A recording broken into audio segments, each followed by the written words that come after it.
I was always a bit of an oddball, drawn to peculiar jobs that others might shy away from. So when I heard about a temporary gig at the local funeral home, I figured, why not? The pay was decent, and all I had to do was help decorate for services, nothing too grim, or so I thought.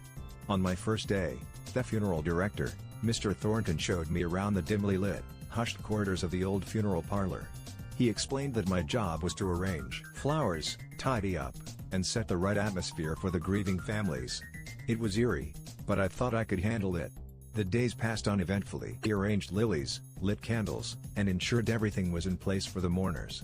The solitude in that place had a way of making the hours drag on. One gloomy afternoon, as I was alone in the service room setting up flowers, I heard it, a faint unmistakable knock that seemed to be coming from the casket. My heart sank in my chest, and I froze. It couldn't be.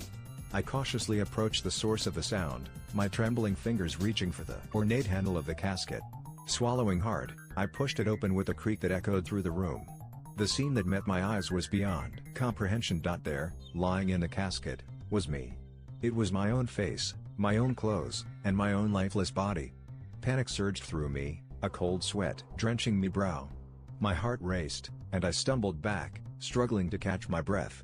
This was impossible. It had to be some twisted joke, a hallucination brought on by the eerie surroundings. I touched my own cold, clammy hand, and a shiver ran down my spine. There was no denying it. I was looking at my own corpse. But how? Why? Was I dead? Was this some strange afterlife, or a sinister nightmare? Tears welled up in my eyes as I gazed upon myself. Fear gripped me like a vice, and I knew I had to get out of there. I backed away from the casket, my gaze locked on my own lifeless form, and fled room. The funeral home's halls seemed to stretch endlessly, twisting and turning as I raced through them. I burst out of the building, gasping for air, my mind reeling with disbelief and terror. I had no explanation for what I had seen, but one thing was clear: I couldn't go back there. That night, I lay in bed, haunted by the image of my own lifeless body in that casket.